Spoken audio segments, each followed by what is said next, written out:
You've probably seen the headlines. India's exports are on fire. It's like a new gold rush is happening.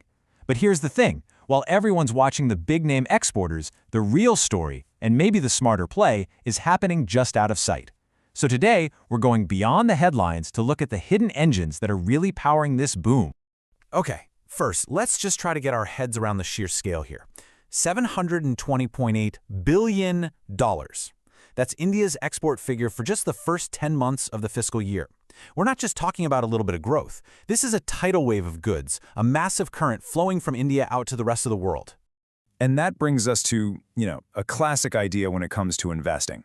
During a gold rush, sure, you could bet on someone striking it rich. Or you could bet on the folks selling all the picks and shovels. That's what we're doing. We're looking at the logistics companies, the essential tool makers that literally make this whole export boom possible. So here's what we've got on tap. We're going to look at what's fueling this engine. Then we'll meet 3 players you might not have on your radar. We'll stack up their strategies, see who's actually winning right now, and then lay out the risks and rewards for each. All right, let's kick things off with the big picture. Why is this logistics sector so important at this very moment? Well, it's pretty simple. It's all about connecting the dots, from the factory floor to customers all over the globe. And what's so interesting about this growth is just how broad it is. I mean, this isn't just one industry having a good year. We're seeing real momentum everywhere. Electronics, cars, pharmaceuticals, even defense manufacturing. And it's not just physical goods. The source material also points out that services exports are booming, up over 10%. That paints the picture of an economy that's not just growing, but is also really diverse and resilient. And this quote from the source material really nails it. Think about it.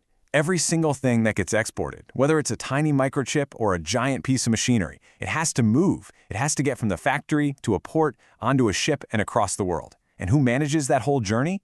The logistics companies. So more exports equals more business for them. It's a direct connection.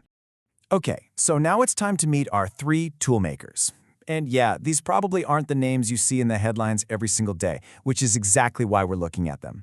Each one plays a super specific and totally critical role in keeping India's supply chain humming.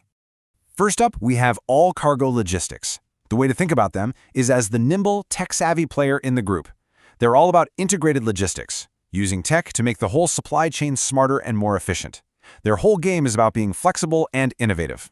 Then there's Transport Corporation of India, or TCI. If All Cargo is the tech innovator, TCI is the versatile all-rounder. I mean, they kind of do it all. Freight, supply chain, seaways. Their big strength is this massive network that can move stuff any way you need it to, by truck, by train, or by ship. And last but not least, we have the heavy-duty powerhouse, JSW Infrastructure. These guys are the builders. We're talking about the massive ports and terminals, the actual physical gateways for India's trade. Their whole focus is on building the raw capacity needed to handle more and more cargo.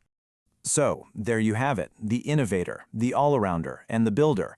But the differences here are way deeper than just their job titles. What we're really looking at are 2 completely different blueprints for how to succeed in this business. All right, let's break this down. On one side, you've got the asset-light model. This is All Cargo's playbook. A good way to think about it is like Airbnb. They don't own the ships or warehouses, they manage the network. That keeps their capital needs low and makes them super flexible. Then you have the capacity-heavy model. This is TCI and JSW. They're more like a big hotel chain. They own the ports, the ships, the rakes. It takes a ton of money to do this, but it gives them incredible scale and control. These are 2 totally different bets on how the future of logistics is going to play out. Okay, so we've got the 2 different strategies on the table. The nimble, flexible approach versus the big, powerful, asset-heavy one. So which one is actually winning right now? Let's cut to the chase and look at the numbers. Okay, this is where it gets really interesting. Let's start with EV to EBITDA. You can basically think of this as how the market values the company, its price tag. Our cargo is at 4.8 times, which is pretty low. That suggests investors might see it as a turnaround play.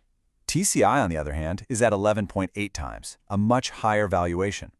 But a price tag is just one part of it. The real question is, what are you getting for that price? How efficient is the business? And that's where ROCE, or Return on Capital Employed, comes in. This number is absolutely crucial. It answers a simple question. For every single dollar you put into the business, how much profit do you get back? And let me tell you, the difference here is stark. And boom, this chart just lays it all out. TCI is churning out a 20.5% return. That's fantastic. For every dollar they invest, they're making more than 20 cents in profit. Now look at Allcargo, our asset-light innovator. They're at just 3.8%. So if we're just looking at the numbers right now, there's no contest. TCI's capacity-heavy model is way more profitable. Okay, so when it comes to pure profitability, we have a clear leader. But hold on, what about our third player, the powerhouse JSW Infra? Their story's a little different. It's not all about ROCRE right now. So let's pull it all together and see what the complete investment landscape looks like. All right, let's map this out based on what the source data tells us. You've got Allcargo, the innovator. This is your potential turnaround story. The valuation is low at 4.8 times EV/EBITDA, but the profits aren't there yet. The big appeal is that super flexible asset-light model.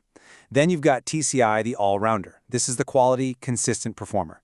Yeah, the valuation is higher at 11.8 times, but it's backed up by that incredible 20.5% ROCE and steady growth.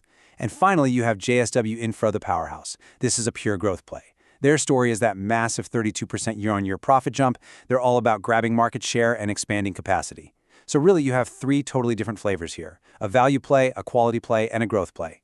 And it's so important to remember that none of this is happening in a vacuum. The success of these individual companies is directly plugged into a much bigger story: India's national push to become a global trade giant.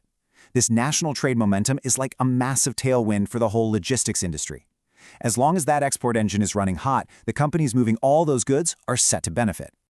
And that brings us right back to the central question. Today, the numbers show that the steady asset-heavy players are winning the profitability game. But looking ahead, as India aims for its next trillion in trade, will the nimble, tech-first innovators like Allcargo finally have their moment and close that gap?